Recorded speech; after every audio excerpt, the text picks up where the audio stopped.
next speaker is Frank Ruehlicke, who has had a lifelong fascination with mineral rings, and so he's got a lot of good information for us today. We have two common themes in his biography. He's been interested in minerals all his life since childhood, and his favorite minerals include pyrite, native copper, as well as colorful minerals from oxidation zones. So lots of great things there. His favorite collecting locations are Lorient, the Clara mine, which great micromineral location, in Michigan's Copper Country, which is not. And you can check out Frank's mineral activities at pyritemania.com. So he maintains a website on all of his interests. Frank is the president of the Canadian Micromineral Association, a great organization that holds an annual Micromount Symposium in Ottawa, or I'm sorry, what's it? Niagara, yeah, basically Niagara. And is also actively involved with the Walker Mineralogical Club. Frank is retired. He now lives in Nova Scotia with his wife, Tracy. They also have 3 adult children and a cat. So with that, welcome Frank Ruehlicke with Mineral Rings, A Personal Fascination. Thank you, Julian. And let me thank the organizers of this symposium. It's been a great weekend, and I've had a blast learning so much about minerals, reconnecting with old friends, making new friends. It's been a fun time. I'm going to throw this presentation into the ring along with the other ones about, things I don't know. And in fact, this presentation, the working title of it was Some Things I Don't Know. But we sent it to marketing and they came up with a better name, Mineral Rings, A Personal Fascination. So what I'm going to do over the next 50 minutes or so is share with you a little bit about my interest in mineral rings, do an overview, a survey of the mineral species that form rings, and then wrap things up with a little bit of a discussion on possible ways that these rings are formed. So lots of minerals form in loops and curves and bends. But for purposes of this presentation today, I'm going to limit my talk to the rings, tubes, loops, cylinders that are formed by certain metallic and submetallic minerals. So this all began a long time ago. In the early 70s, when I was just a lad, and I learned of a local gem and mineral club. And in attending the meetings there, that exposed me to a number of topics that have continued to be of interest to me.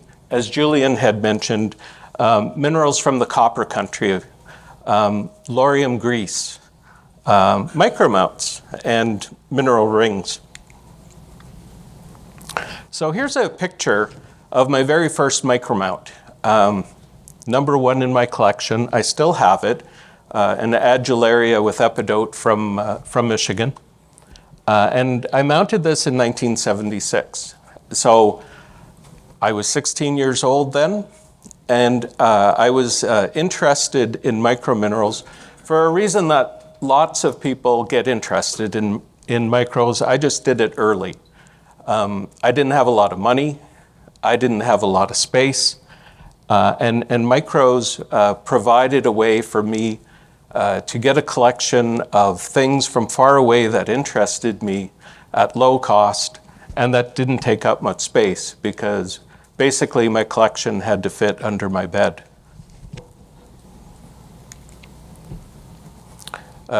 This is my first belandrite specimen. mounted in 1977. And you can see it's a acicular or filiform mineral, kind of along the themes that Don spoke about yesterday. And this was my first boulangerite ring from the Rogers mine in Madoc, Ontario. And you can see that there's 3 rings. Again, that's a piece that I still have. Now, shortly after that time, that's 1979, I was midway through university. And like with a lot of people, that meant I didn't really have a lot of time to be able to devote to my collection. So things went in storage. And I think what's impressive about it is, like, you know, at the time, it probably all fit in a box like that. So I became less active with minerals. Now, I tried to maintain my subscription to the MinRec. Although I was inactive, I still attended the occasional Mineral Club meeting. I would sometimes go to a mineral show, but I was not very active. But during that time, I was able to find other things of interest. And so there's this Rocks and Minerals magazine from November of 1966. And you can see the title of the article, The Boulangerite and Mystery Rings of Madoc, Ontario. So this was of interest to me for 2 reasons. One, obviously, it's about mineral rings. But the second reason is that it was written by Floyd Caesar. So Floyd Caesar was the mentor of my mentor. And so he was one of the people that got me involved in micromounts at a young age. I also bought my first microscope from Floyd. And then many, many years later, I was able to purchase a lot of specimens from his collection. Another thing that I was able to do during this time, especially when I was in university, was slip into the library and look into their collection of MinRec magazines and catch up on back issues. And lo and behold, in volume 1, number 3, the cover story article was about mineral rings. And it kind of blew my mind to find out that there were other minerals that formed rings, not just boulangerite. So about 20 years ago, I became active in collecting again. And I was able to purchase those specimens from the Floyd Caesar collection. And so I started attending mineral shows more regularly. I started attending the Rochester Mineral Symposium. And when I would be at these events, one of the things that I would seek out would be more examples of mineral rings. So with that as background as to what got me on this path, the next part, what I'd like to do is a bit of a show and tell of some of the samples of mineral rings that I found along the way.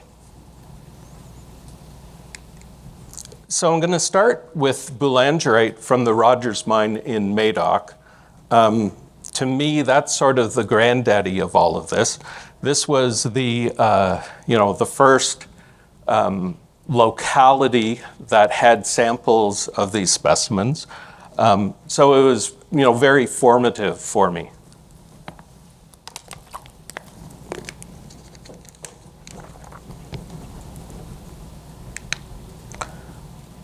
A couple of more photos. The one on the left shows needles and also a needle that forms a loop.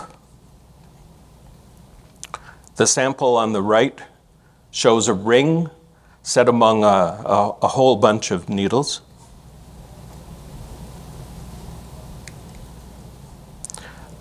Another sample from the Rogers mine.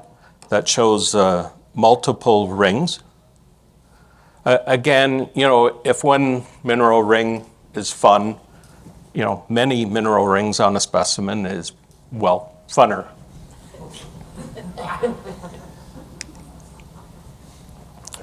A couple of more samples.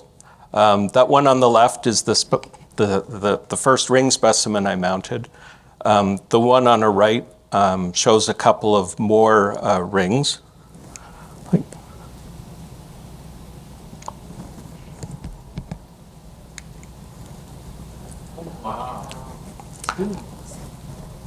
And so if rings are interesting, then tubes are, even that much more interesting. So this is a piece that shows needles as well as a tube, and you can see that the tube is hollow.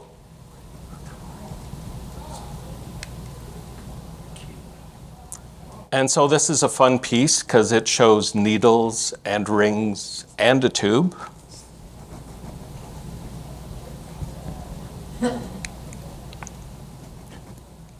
Another one that shows needles and a tube, and we'll zoom in a little bit on that tube, and you can see that it's got sort of two sections, one that's narrower than the other, with a hollow core.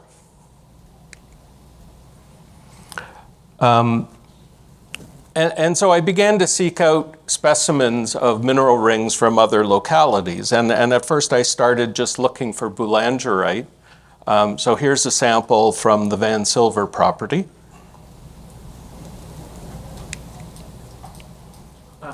Here's a ring from Tasmania. This is a Steve Sorrell photo.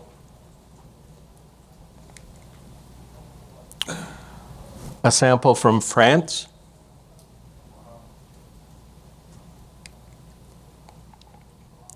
One from Italy.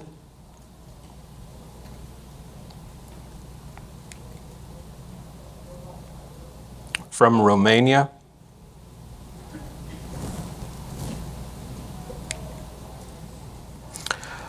So moving on to other minerals, bindheimite. So bindheimite is it's an awkward mineral. It is one of these ones that is grandfathered by the IMA. But it was also kind of poorly described, so its status is maybe a little questionable. Again, this is an example from Madoc. I've only been able to find bindheimite rings from the Rogers mine in Madoc. I haven't been able to find any samples from other localities. And the bindheimite seems to be an alteration product of the boulangerite.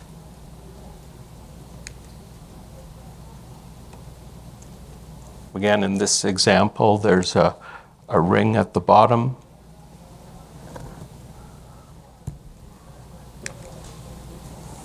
Here's another sample with rings on fluorite.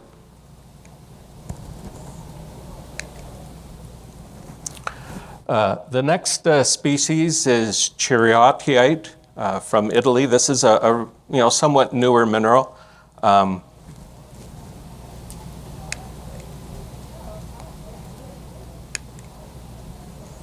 Cylindrite. So cylindrite is an interesting mineral. It is perhaps the oldest known mineral that forms in these tube shapes. And what's kind of special about it is it forms samples that aren't just microscopic. So you can find samples of cylindrite that are up to a couple of centimeters in length. Here's another example from Bolivia. And those tube-shaped structures are a little over a centimeter long.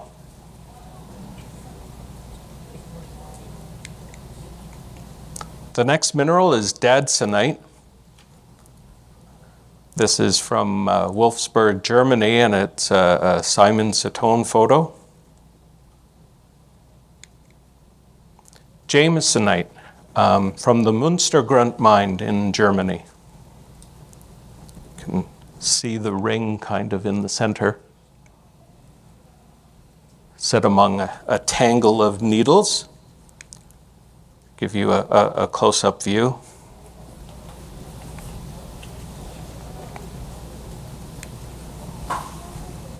From Hunan, China, this is a Pavel Martinov photo. You can see 3 rings there along with some needles. And another Pavel Martinov photo. This is a cool piece.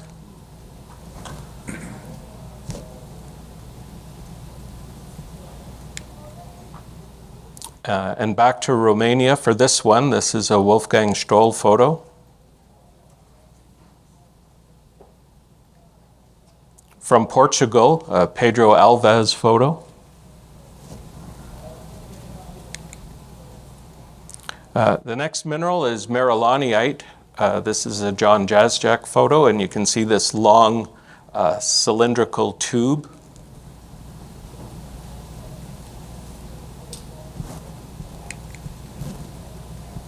Millerite.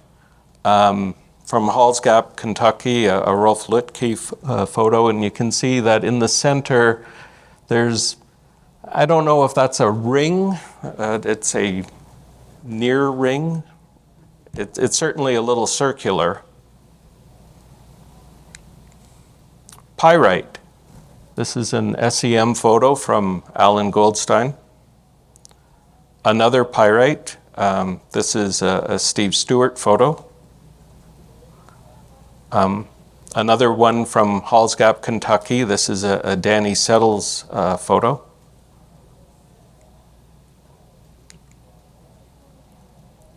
And another one of Danny's specimens with a ring inside of a ring. I'm not sure what to make of this one. This is another Danny Settles photo. So this is sort of like a ring, except it's kind of square.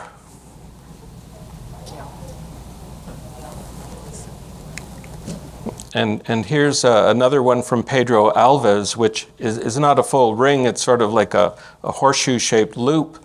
And you can see that this is really made up of individual cubes of pyrite that are bent around and linked. So this one's sort of more an aggregate of pyrite crystals that form like a ring, as opposed to many of the others that are sort of a single crystal that has formed into a ring shape. So I don't know if I should really be including this or not, but I'm a pyrite collector, so I'm gonna go with including it when I can. The next species is rutile. So this is from the Tepetate area in Mexico. This is a well-known occurrence. I was questioned one time about how I knew it was rutile and not something else. And so I happened to have a discussion with Peter McGaw about this, and he had confirmed that there were some tests done on different samples where some of this rutile was exposed at the surface, and many of them were identified as rutile, but he also said that some of them were identified as brookite.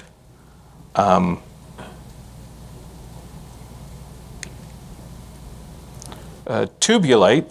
So tubulite is interesting. It's a mineral named because of the shape of these tubes that it forms in. And give you a close-up of this piece from Italy.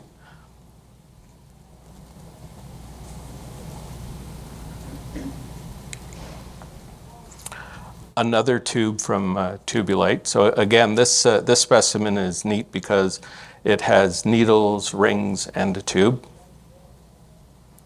The trifecta.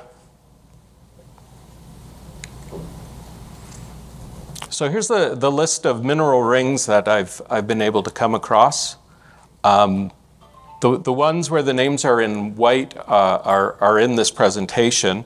The ones that are green, columbite and aueite, I've confirmed with different people that they have samples of these species that form rings, but I haven't seen any, and I haven't seen any photos of them. So I'm hoping to add those over time.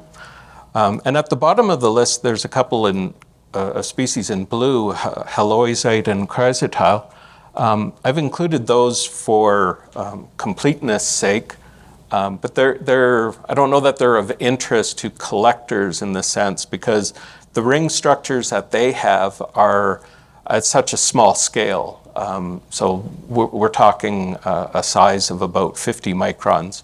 So they're kind of too small for collector interest. So here's the list of the species organized slightly differently. And when I did this, I kind of observed that that top table of species, one of the things they have in common is that they have lead, antimony, and sulfur in various mixes and combinations.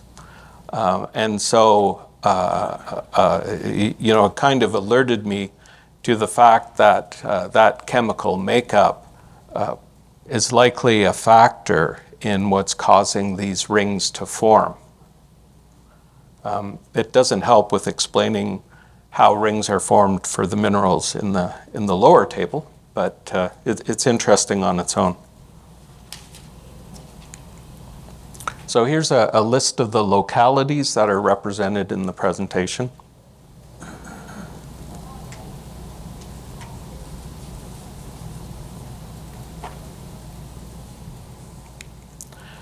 So how are they formed? And this is the part where I get to talk about stuff I don't know. So the short answer is that there's a lot of unknowns about this. This is not an area that is high on a lot of researchers' list of activities to do. So there's some theories, but I don't think there's any conclusions that have been reached. But I'll give it a try to explain in very simple terms some of the ways that people think these are formed. So one is by capillary action. So with that, you would have a needle, an acicular or filiform needle of a mineral growing along, but it's growing along a bubble of a gas or a liquid, and that bubble is exerting some surface tension that causes that needle to wrap around the bubble. So in my simple view of the world, can try to show this a little bit. So we'll start off with imagining how an elongated cube would grow. So you start with like a cubic block, and then a couple of more cubes grow along in one direction, and you end up with an elongated cube. So we can kind of apply that principle to a needle. And as Don spoke about yesterday, you could have growth of a needle along one of the planes, one of the axes. Now imagine that that needle is growing alongside a bubble, and that surface tension of the bubble causes that needle to grow around it rather than in a straight path. And then the bubble disappears and you're left with a ring. So that explanation kind of holds water for a single ring. It's harder to explain how a tube or a cylinder would get formed this way. Because when you look at some of those photos of the tubes and cylinders, it's hard to imagine that a bubble would have that kind of elongated shape or retain that shape as this needle is forming around it. So it could be that there's other explanations. So one of the alternative explanations is misfit layers, So with this, you have a layered structure, alternating layers, one with a stronger bond and one with a weaker bond. And chemical substitutions in the weaker bonded layer lead to distortions, distortions causing bending and rounding. So again, a simplified drawing to illustrate this. On the top, we have a layer with a strong bond, and below that, we have a layer with a weak bond. And so then in that lower layer, you get a substitution in there where the element that is getting in there is larger in size. And because of that weak bond, it causes that layer to bend.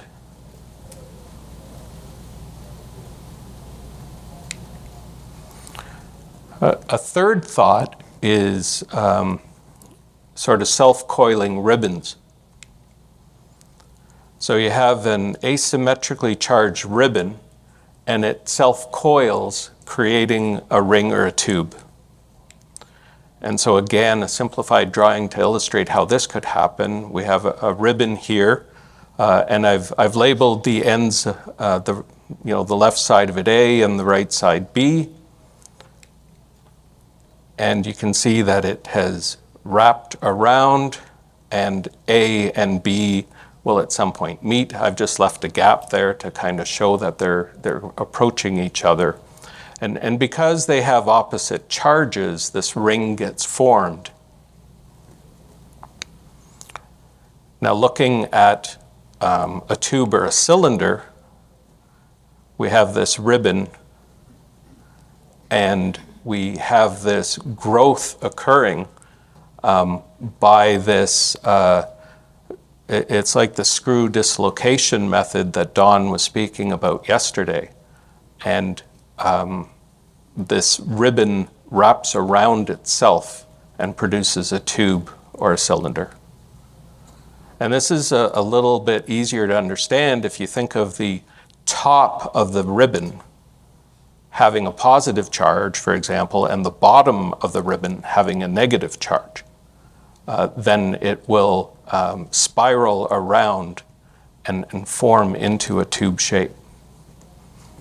And sort of an analogy to further illustrate how this could happen is if you think about your garden hose and you have a length of it and you drop it on the floor, and it'll start coiling onto itself. So again, it's not a perfect analogy, but it helps illustrate the idea of how the self-coiling tube or cylinder could be formed.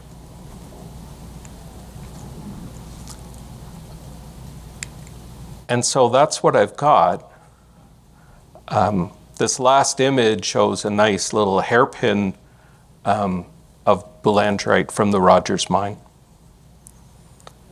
And so while that's the end of my presentation, my interest in this is ongoing. So I'd like to give some special thanks to Pete Richards and Andy McDonald for being patient in trying to explain this to me. Thank you.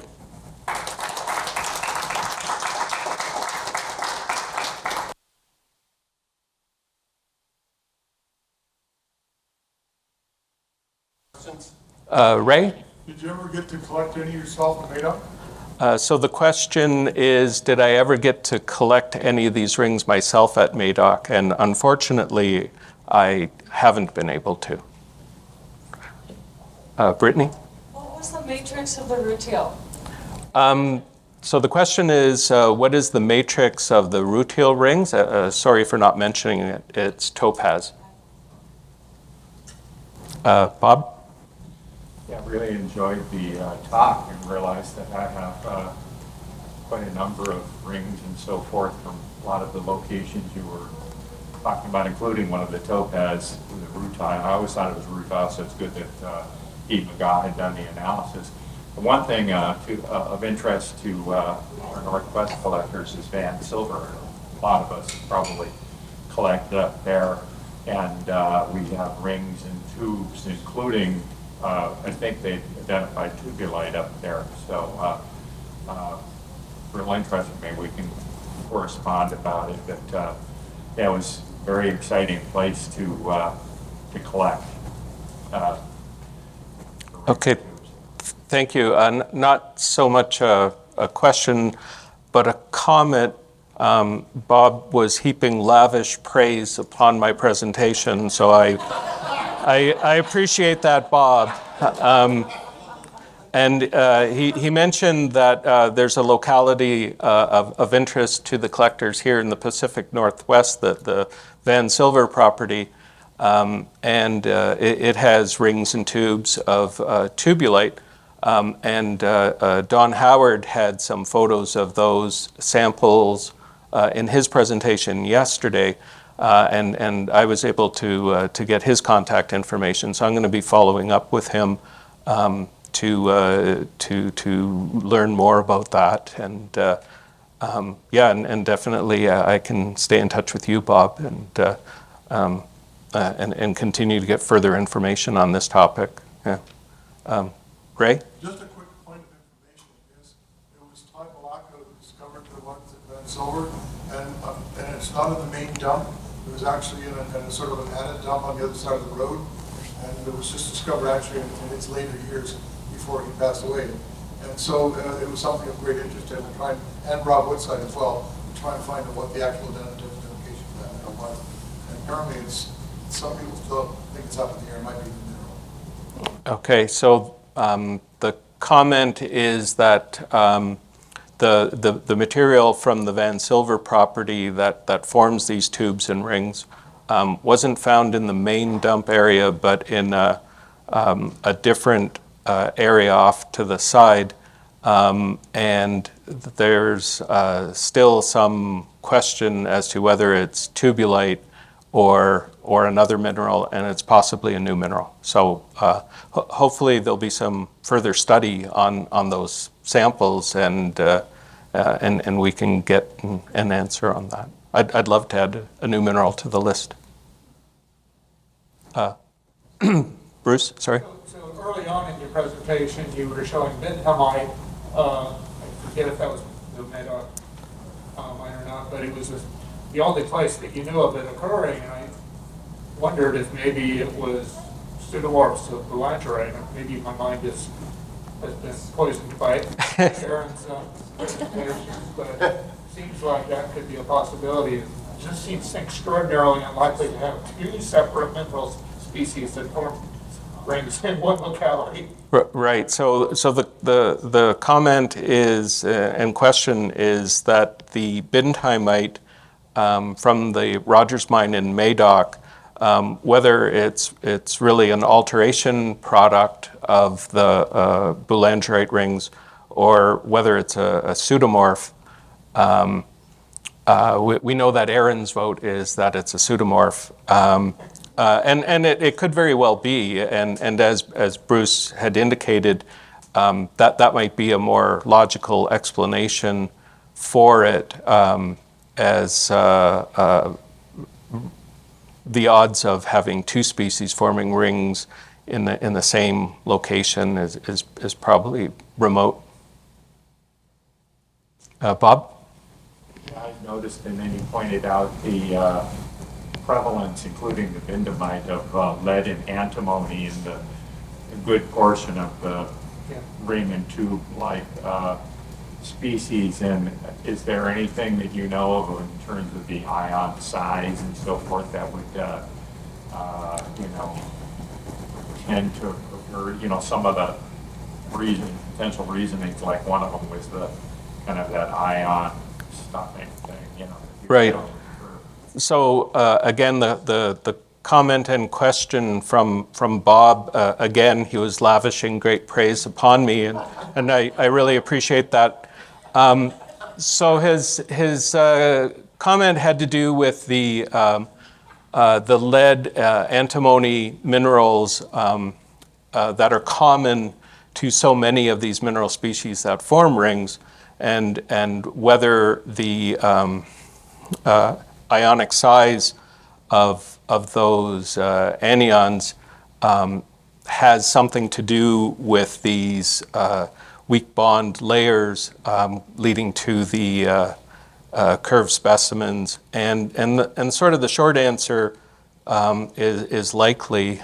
That's the thought that Andy MacDonald had. And he sort of mentioned that for the sulfur salt minerals, there's sort of three conditions that he thinks you need for these tubes and rings to form. One is that you need to have a layered mineral, a layered structure.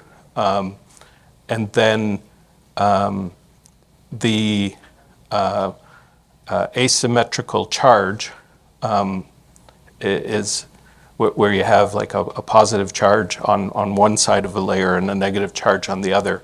That will lend itself to forming rings and coiling.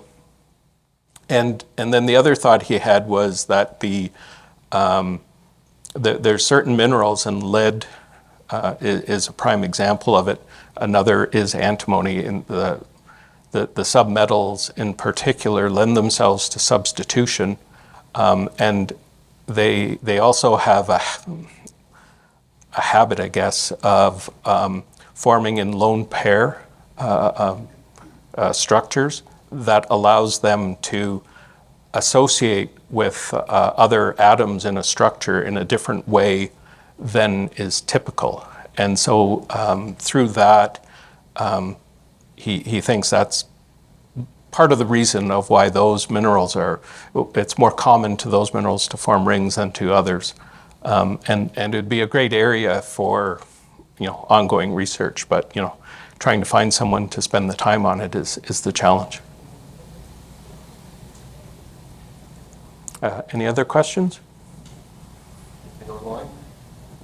Okay, thank you.